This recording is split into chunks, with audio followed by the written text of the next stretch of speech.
ಪ್ರೀತಿಯ ವೀಕ್ಷಕರಿಗೆ ನಮಸ್ಕಾರ.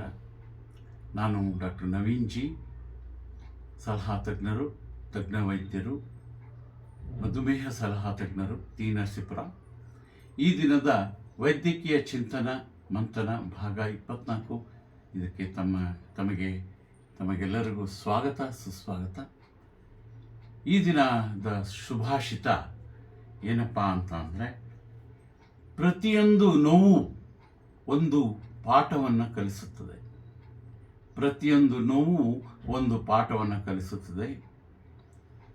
ಪ್ರತಿಯೊಂದು ಪಾಠ ವ್ಯಕ್ತಿಯನ್ನು ಬದಲಿಸುತ್ತದೆ. ಪ್ರತಿಯೊಂದು ಪಾಠ ವ್ಯಕ್ತಿಯನ್ನು ಬದಲಿಸುತ್ತದೆ ಅಂತ ನಮ್ಮ ಸನ್ಮಾನ್ಯ ಡಾಕ್ಟರ್ APJ ಅಬ್ದುಲ್ ಕಲಾಂ, ಮಾಜಿ ರಾಷ್ಟ್ರಪತಿಗಳು, ವಿಜ್ಞಾನಿಗಳು, ಅವರು ಈ ಸಂದೇಶವನ್ನು ನೀಡಿದ್ದಾರೆ. ಅವರಿಗೆ ಧನ್ಯವಾದಗಳನ್ನು ಅರ್ಪಿಸುತ್ತಾ ಈ ದಿನದ ಕಾರ್ಯಕ್ರಮವನ್ನು ಪ್ರಾರಂಭ ಮಾಡೋಣ.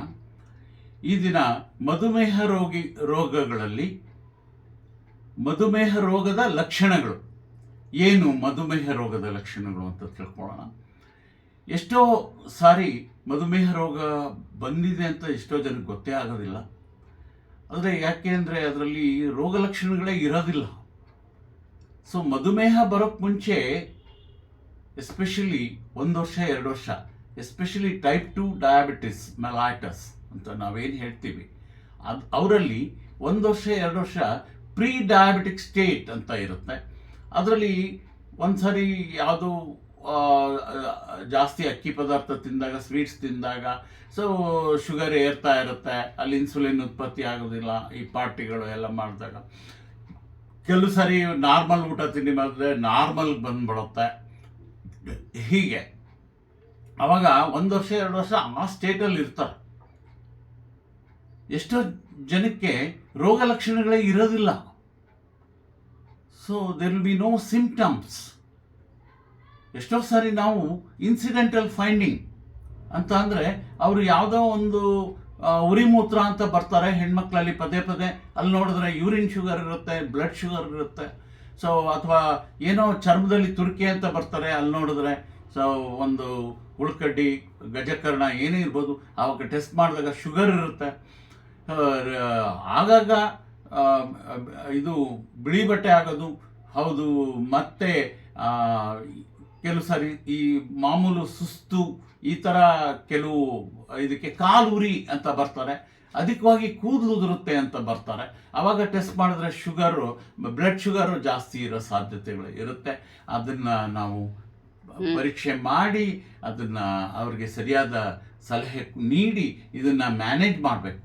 ಮ್ಯಾನೇಜ್ ಮಾಡೋದು ಅಂತ ಅಂದರೆ ಏನಂದರೆ, ನಮ್ಮ ಪೇಷಂಟ್ಗಳ ಸಹಕಾರ ಬಹಳ ಮುಖ್ಯ. ಅದ್ರ ಜೊತೆಗೆ ಮನೆಯವರ ಸಹಕಾರ ಕೂಡ ಬಹಳ ಮುಖ್ಯ. ಅದ್ರ ಜೊತೆಗೆ ಡಾಕ್ಟ್ರುಗಳು ಸರಿಯಾಗಿ ಸ್ಪಂದಿಸಿ ಅದಕ್ಕೆ ಅವ್ರಿಗೆ ಮೆಡಿಸನ್ಸ್ ಎಲ್ಲ ಹಾಕಿ ಅವ್ರನ್ನ ಪ್ರತಿ ತಿಂಗಳು ಟೆಸ್ಟ್ ಮಾಡಿ, ಅಲ್ಲಲ್ಲೇ ಟೆಸ್ಟ್ ಮಾಡಿಕೊಂಡು ಅವ್ರನ್ನ ಸಕ್ಕರೆ ಕಾಯಿಲೆನ ನಿಯಂತ್ರಣದಲ್ಲಿ ಇಟ್ಕೊಂಡು, ಈಗ ವ್ಯಾಯಾಮ 30%, ನಾನು ಈಗಾಗಲೇ ಹೇಳಿದ್ದೀನಿ, 70% ಆಹಾರ ಪದ್ಧತಿಗಳು, ಮಧುಮೇಹ ರೋಗಿಗಳು ಏನು ಆಹಾರ ತಗೋಬೇಕು ಅದನ್ನೆಲ್ಲ ಇದು ಮಾಡ್ಕೋಬೇಕಾಗತ್ತೆ. ಹಾಗೆ ಎಷ್ಟೋ ರೋಗ ಲಕ್ಷಣಗಳು ಇರೋದಿಲ್ಲ. ನಾವುಗಳು ಕೆಲವು ಸಾರಿ ಗಾಯ ಒಣಗಿಲ್ಲ ಅಂತ ಬರ್ತಾರೆ, ಉರಿಮೂತ್ರ ಅಂತ ಬರ್ತಾರೆ ಪದೇ ಪದೇ. ಇದು ಟೆಸ್ಟ್ ಮಾಡಿದಾಗ ಶುಗರ್ ಇರುತ್ತೆ, ಕಾಲು ಉರಿ ಅಂತ ಬರ್ತಾರೆ, ಕೂದಲು ಉದುರೋದು, ಇದೆಲ್ಲ ಈ ಥರ ಲಕ್ಷಣಗಳೇ ಇರೋದಿಲ್ಲ. 50% ಜನಗಳಲ್ಲಿ ರೋಗ ಲಕ್ಷಣಗಳು ಇರೋದೇ ಇಲ್ಲ. ಅದಕ್ಕೆ ನಾವು ರುಟೀನಾಗಿ ವರ್ಷಕ್ಕೊಂದ್ಸರಿ ಅಥವಾ 6 ತಿಂಗಳಿಗೊಂದ್ಸರಿ ಎಲ್ಲ ಬಾಡಿ ಚೆಕಪ್ ಮಾಡ್ತೀವಿ. ಎಲ್ಲ ಬ್ಲಡ್ ಟೆಸ್ಟ್ಗಳು ಮಾಡ್ಕೋಬೇಕು, ಅವಾಗ ಶುಗರ್ ಟೆಸ್ಟ್ಗಳು ಕೂಡ ಮಾಡ್ಕೋಬೇಕು. ಯಾಕೆಂದರೆ ಇದು ವಂಶಪಾರಂಪರ್ಯವಾಗಿ ಕೂಡ ಬರುತ್ತೆ. ಅದರಿಂದ ಯಾರಿಗಾರು ಮನೆಯಲ್ಲಿ ಅತಿಯಾಗಿ ಮನೆಯಲ್ಲಿರೋ ವ್ಯಕ್ತಿಗಳು, ತಂದೆ ತಾಯಿಗಳು, ತಾತಂದರು, ಚಿಕ್ಕಪ್ಪಂದರು, ಮಾವಂದರು, ಅವ್ರಿಗೆಲ್ಲ ಇದು ಶುಗರ್ ಇತ್ತು ಅಂತ ಅಂದರೆ ಇವರು ಪೀರಿಯಾಡಿಕಲ್ ಆಗಿ ರಿಪೀಟೆಡ್ ಆಗಿ ಟೆಸ್ಟ್ ಮಾಡಿಸ್ಕೊಳ್ಳೋದು ಒಳ್ಳೆಯದು. ಈಗ ನಮಗೆ ಕ್ಲಾಸಿಕಲ್ ಆಗಿ ಪಾಲಿಯೂರಿಯಾ, ಅತಿ ಮೂತ್ರ ಹೋಗೋದು, ಪಾಲಿಡಿಪ್ಸಿಯಾ ಅಂತ ಅಂದರೆ ಅತಿಯಾಗಿ ನೀರಡಿಕೆ ಆಗೋದು, ಈಗ ರಾತ್ರಿ ಹೊತ್ತು ನೀರು ಕುಡಿಯಲ್ಲ, ಮಲಗಿರ್ತಾರೆ. ಈಗ ಈ ಸಕ್ಕರೆ ಕಾಯಿಲೆ ಪ್ರಾರಂಭ ಆದಾಗ ಚೊಮ್ ನೀರು ಕುಡಿತಾರೆ, ನೀರು ಕುಡಿಯೋದು, ರೀಸಸ್ಗೆ ಹೋಗೋದು, ಹೀಗಾಗ್ತಾ ಇರುತ್ತೆ. ಅಯ್ಯೋ ಏನೋ ಚಳಿಗಾಲ, ಏನೋ ಹೀಟ್ ಆಗಿದೆ, ಹಾಗೆ ಹೀಗೆ ಅಂತ ತಿಳ್ಕೊಂಡ್ಬಿಡ್ತಾರೆ. ಈ ರೋಗ ಲಕ್ಷಣಗಳನ್ನ ನಿರ್ಲಕ್ಷ್ಯ ಮಾಡಬೇಡಿ. ಹಾಗೂ ಪಾಲಿಫೇಜಿಯಾ ಅಂದರೆ ಹಸುವಾಗ್ತಾ ಇರುತ್ತೆ, ತುಂಬ ಹಸುವಾಗ್ತಾ ಇರುತ್ತೆ, ಈಗ ತಿಂದು 1 ಗಂಟೆಗೆ ಮತ್ತೆ ಹಸುವಾಗ್ತಾ ಇರುತ್ತೆ. ಈ ಥರ ರೋಗ ಲಕ್ಷಣಗಳಿರುತ್ತೆ.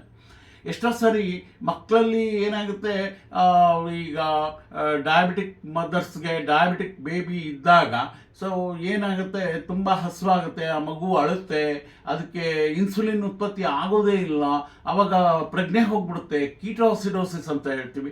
ಕೀಟೋಸಿಸ್ ಮಕ್ಕಳಲ್ಲಿ ಎಸ್ಪೆಷಲಿ ಮುಖ್ಯವಾಗಿ ಎಷ್ಟೋ ಸರಿ ಕೀಟೋಸಿಡೋಸಿಸ್ ಆಗಿ ಪ್ರಜ್ಞೆ ಹೋಗಿದಾಗ ಗೊತ್ತಾಗುತ್ತೆ ಇವರಿಗೆ ಶುಗರ್ ಇದೆ, ಟೈಪ್ 1 ಡಯಾಬಿಟಿಸ್. ಸೊ ಇದು ಇನ್ಸುಲಿನ್ ಉತ್ಪತ್ತಿ ಆಗ್ತಾ ಇಲ್ಲ ಈ ಮಕ್ಕಳಲ್ಲಿ ಅಂತ ಆವಾಗ ಔಟ್ಸೈಡಿಂದ ಇನ್ಸುಲಿನ್ ಕೊಡಬೇಕಾಗುತ್ತೆ ಟೈಪ್ 1 ಡಯಾಬಿಟಿಸಲ್ಲಿ. ಅದರಲ್ಲಿಯೂ ಈ ಕೀಟೋಸಿಡೋಸಿಸ್ಸು ಈ ಥರ ಲಕ್ಷಣಗಳು ಸೊ ಮಕ್ಕಳಲ್ಲಿ ಇದ್ದಾಗ ಅದನ್ನು ಮಕ್ಕಳಿಗೂ ಕೂಡ ರಕ್ತ ಪರೀಕ್ಷೆಗಳೆಲ್ಲ ಹುಟ್ಟಿದಾಗ ಮಾಡಬೇಕು, ರಕ್ತ ಪರೀಕ್ಷೆಗಳು. ಆಮೇಲೂ ನಡಂತರದಲ್ಲಿ ಈ ಥರ ಏನಾದ್ರು ಬೆಳವಣಿಗೆ ಸರಿ ಇಲ್ಲ ಅಥವಾ ಇದು ಈ ಥರ ನೀರು ದಾಹ, ಮೂತ್ರ ಹೋಗೋದು ಜಾಸ್ತಿ, ಆ ಥರ ಏನಾದ್ರು ಲಕ್ಷಣಗಳಿದ್ದಾಗ, ತೂಕ ಹಾಕ್ಕೊಳ್ತಾ ಇಲ್ಲ ಮಗು ಅಂತ ಅಂದಾಗ ಮಕ್ಕಳಲ್ಲೂ ಕೂಡ ನಾವು ಪರೀಕ್ಷೆ ಮಾಡಬೇಕಾಗುತ್ತೆ. ಈಗ ಹದಿಹರೆಯದವರು ಅಡೋಲೆಸೆಂಟ್ಸ್ನಲ್ಲೂ ಕೂಡ, ಪ್ರೌಢಾವಸ್ಥೆಯಲ್ಲೂ ಕೂಡ ಕಾಣಿಸ್ಕೊಳ್ತಾ ಇದೆ. ಈಗ ನಾವು ತಿಂತಾ ಇರೋದೆಲ್ಲ junk food, so fast food, ಕಲಬೆರಕೆ ಆಹಾರ, ಇದರಿಂದ ಬರುತ್ತೆ. ಸೊ ಬೇಗನೆ ಬರುತ್ತೆ. ಸೊ ಮಧ್ಯವಯಸ್ಕವ್ರಿಗೂ ಬರುತ್ತೆ. ನಮ್ಮ ತಂದೆ ತಾಯಿಗೆ 60-70 ವರ್ಷಕ್ಕೆ ಬರ್ತಾಯಿತ್ತು, ಈಗ ನಮ್ಗೆ 50 ವರ್ಷಕ್ಕೆ ಬರಬಹುದು, ನಮ್ಮ ಮಕ್ಳಿಗೆ 35 ವರ್ಷಕ್ಕೆ ಬರ್ಬೋದು. ಯಾಕೆಂದರೆ ನಾವು ತುಂಬ ಸೋಮಾರಿಗಳಾಗಿದ್ದೀವಿ, ಮೋಸ್ಟ್ ಸೆಡೆಂಟ್ರಿ, ಹಾಗೂ ವ್ಯಾಯಾಮ ಇಲ್ಲ. ಸೊ ಆಹಾರದಲ್ಲಿ ಕಟ್ಟುನಿಟ್ಟಿಲ್ಲ, ಆಹಾರದಲ್ಲಿ ಒಂದು ಶಿಸ್ತಿಲ್ಲ. ಸೊ ಇದು ಸರಿಯಾಗಿ ಒಂದು ಹಿತಮಿತವಾದ ಆಹಾರ ತಗೋಬೇಕು, ನಿದ್ರೆ ಚೆನ್ನಾಗಿ ಮಾಡಬೇಕು, ವ್ಯಾಯಾಮ ಮಾಡಬೇಕು. ಆದರೆ ಎಷ್ಟೋ ಸರಿ ಈ ರೋಗ ಲಕ್ಷಣಗಳು ಇರೋದಿಲ್ಲ. ಅದರಿಂದ ಮಧುಮೇಹ ತಜ್ಞರನ್ನು ತಾವು ಸಂಪರ್ಕಿಸಬೇಕು ಅಂತ ಹೇಳ್ತಾ ನನ್ನ ಮಾತುಗಳನ್ನು ಮುಗಿಸ್ತೀನಿ. ಧನ್ಯವಾದಗಳು.